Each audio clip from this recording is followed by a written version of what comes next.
Yo a todos mis hermanos, aquí presento el resumen de la clase que tuvimos el pasado martes y habíamos hablado sobre Cornelio, la conversión de Cornelio y esa manera como también Pedro le predica a los gentiles.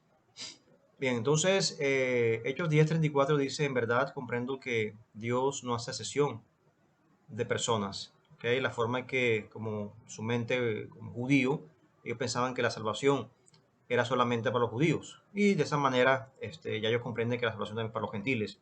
Y de esa forma, bajo esta premisa, ellos entienden que ya Dios no hace excepción de personas, sino que también, no solamente ama a los judíos, sino también a los gentiles. El judaísmo fue la primera religión en ignorar las limitaciones raciales, culturales y nacionales. Mientras aún hablaba Pedro, estas palabras el Espíritu Santo cayó sobre todos los que oían el discurso. Y los fieles de la circuncisión que habían venido con Pedro se quedaron atónitos de que también sobre los gentiles se derramase el don del Espíritu Santo. Entonces vemos aquí cómo ya el Espíritu Santo empieza a obrar no solamente en los judíos, sino también en los gentiles. Y de esa manera también magnificaban, glorificaban a Dios y hablaban en lenguas en ese momento. Y de esa manera la familia de Cornelio se bautizaron en el nombre del Señor Jesús. No quiere decir de que no se hayan bautizado en el nombre del Padre, del Hijo y del Espíritu Santo. Sí, estaba implícito allí, sino que se hace el énfasis en el nombre del Señor Jesús porque los judíos en esa época solamente aceptaban al Padre y al Espíritu Santo, no aceptaban a Jesucristo. Entonces, el término en el nombre del Señor Jesús está implícito obviamente la Trinidad como tal, Padre, Hijo y Espíritu Santo. Hechos 11, defendiendo el ministerio a los gentiles, y de esa manera cuando ya los apóstoles empiezan a entender de que los gentiles como tal sí necesitan también el bautismo del Espíritu Santo, y así hemos bautizado también en agua. Así como los judíos recibieron, ¿verdad? Recibieron bautismo del Espíritu Santo y fueron bautizados en agua, también los gentiles tienen derecho a participar de estas bendiciones del Señor. Y obviamente lo hemos ratificado como Juan lo había mandado, lo había ordenado, ¿verdad? Bautizarse en agua y también que iban a ser bautizados por el Espíritu Santo. Y asimismo ratifica de que no podían estorbar la obra de Dios. Así como Dios oraba en los judíos, también oraba en los gentiles. Y de esa manera los gentiles alababan a Dios, dando frutos de arrepentimiento. La iglesia de Antioquía, bueno, esta iglesia básicamente fue donde se le llamó por primera vez cristianos a los hermanos y de esa manera la iglesia crecía de la mano del Señor. La importancia de que trabajemos juntos y de esa manera de la mano del Señor. Posteriormente Bernabé trajo a Saulo. Saulo estuvo aproximadamente 10 años, de 8 a 12 años en Tarso, preparándose, estudiando, para luego más adelante, después de 12 años, llega a Antioquía y ahí es donde empieza ya a prepararse más el ministerio, predicar, enseñar la palabra de Dios y más adelante empiezan los viajes misioneros del apóstol Pablo. Y de esa manera, ahí enseñaron a mucha gente, allí en las sinagogas, en la iglesia de Antioquía, y asimismo muchos básicamente recibieron como tal la palabra del Señor. Jacobo martirizado, pero librado. Jacobo, el apóstol, muere como mártir. Entonces hubo una persecución contra los cristianos.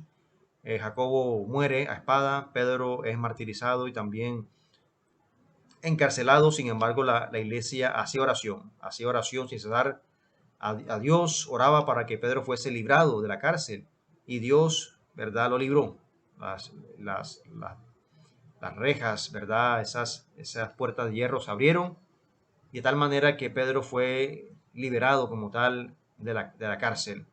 Y asimismo ellos fueron bendecidos en ese momento.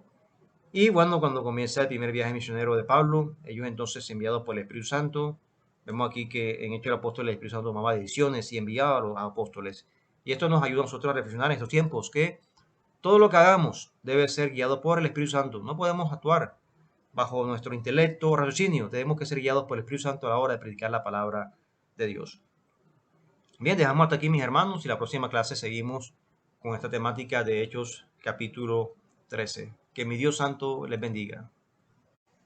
Eso a todos mis hermanos. Aquí presento el resumen de la clase de teología que tuvimos el pasado martes. Clase que fue puesta por el pastor José Castillo desde Acapulco, México. Y de esa manera vamos a hacer un repaso de esta temática. Entonces, se estuvo comentando sobre Hechos capítulo 13. Comienza el primer viaje misionero de Pablo. Y de esa forma vemos aquí que ellos entonces enviados por el Espíritu Santo, 13:4, fueron enviados por el Espíritu Santo. Entonces, este tema es muy importante por lo que el Espíritu Santo tomaba decisiones en Hechos de los Apóstoles, fueron enviados por el Espíritu Santo. Y vemos que la tercera persona de la Trinidad toma también decisiones. Por lo tanto, como cristianos también hay que adorar al Espíritu Santo, darle honor y gloria porque es una persona. Obviamente, consustancial con el Padre Celestial y con el Hijo, pero también maneja una independencia en el cual también toma decisiones. Y aquí, en Hechos de los Apóstoles, tomaba decisiones y sigue tomando decisiones en estos tiempos. Así que es bueno también que tengamos esa dependencia del Espíritu Santo y de esa forma fueron enviados por el Espíritu Santo a predicar la palabra de Dios. Y de esa manera los cristianos de la iglesia de Antioquía enviaron a Bernabé y a Saulo para esa manera poder predicar la palabra. Lo más importante es que el Espíritu Santo los envió. Eso es la premisa aquí importantísima, para que esa forma ellos siguieran predicando la palabra de Dios. Cualquier grupo de cristianos puede enviar a alguien, pero si el Espíritu no los envía, no equivaldrá a un ministerio eternamente efectivo. Entonces es importante que tengamos, obviamente, la aprobación del Espíritu Santo. De esa manera, habiendo atravesado toda la isla de Pafos, hallaron a cierto mago, falso profeta judío llamado Bar Jesús, y que de esa manera tuvieron obviamente un encuentro con este mago, Elimas, el mago, pues así se traduce su nombre. Pablo recibió posición de este hombre llamado Elimas, su verdadero nombre era Bar Jesús, que significa hijo de Jesús, pero Lucas no podía soportar llamarlo así. Este Elimas, que era algún tipo de consejero de procónsul, intentó frustrar los esfuerzos misioneros de Bernabé y Pablo. Pero lleno del Espíritu Santo, dijo, oh lleno de todo engaño y de toda maldad, Pablo, usando el discernimiento espiritual y operando en el don de la fe, reprendió a Elimas y pronunció el juicio de Dios sobre él, y serás ciego. Y habiendo zarpado de Pafos, Pablo y sus compañeros arribaron a Pergue de Panfilia, pero Juan, apartándose de ellos, volvió a Jerusalén. Y de esa manera Pablo no le agradó, obviamente, la partida de Juan. No le agradó porque obviamente le había como que abandonado en el trabajo, en el ministerio. No le gustó mucho esta decisión de Juan, o Juan Marcos también. Entonces, después de algunos días, Pablo dijo a Bernabé, volvamos a visitar a los hermanos en todas las ciudades en que hemos anunciado la palabra del Señor para ver cómo están. Bernabé quería que llevasen consigo a Juan, el que tenía por sobrenombre Marcos, pero Pablo no le parecía bien, obviamente, llevar prácticamente el que se había apartado de ellos, de Panfilia, y no había ido con ellos como tal.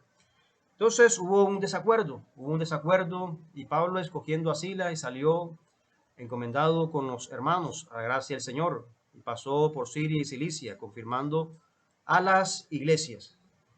Pero más adelante vemos aquí en Timoteo 2, 2 Timoteo, perdón, capítulo 4, 11, solo Lucas está conmigo, toma a Marco y tráele contigo, porque me es útil para el ministerio. Entonces vemos aquí de que hubo un desacuerdo, como miramos al principio, entre Bernabé y Pablo porque no quería que llevasen a Juan Marco. Juan Marco, el sobrino de Bernabé.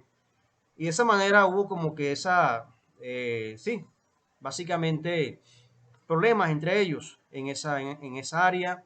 Pablo no quiso ya a Juan Marco, pero más adelante, claro, pasaron muchos años aquí en Timoteo. Fíjese que Pablo le dice a Timoteo, envíame a Juan Marcos. Muy probablemente Juan Marco trabajaba como Timoteo en Éfeso y le dice, envíamelo porque me es útil para el ministerio. Fíjese, después que acá había dicho, no lo necesito, ahora lo estaba necesitando acá. Pero bueno, bien, Pablo también, un hombre que sus inicios, su temperamento era colérico, de pronto era muy fuerte su temperamento, pero fíjense que aquí ha cambiado y de esa manera ya Pablo reconoce obviamente el ministerio que tenía Juan Marco y le dice a Timoteo que se lo envíe para trabajar en la obra del Señor. El sermón en Antioquía de Pisidia, entonces la invitación en la sinagoga le da a Pablo la oportunidad de predicar de Jesús. Y de esa manera, recordemos que había dos Antioquías de Pisidia y Antioquía de Siria. Entonces, Antioquía de Siria fue llamado primero a ver cristianos y Pisidia fue donde ya se empieza como tal a hacer ya los primeros viajes misioneros como tal. Y después de la lectura de la ley de los profetas, los principales de la sinagoga mandaron a decirles, varones hermanos, si tenéis alguna palabra de exhortación para el pueblo, hablad. Y ahí, cuando se entran a predicar como tal la palabra del Señor, pero más adelante Pablo es apedreado.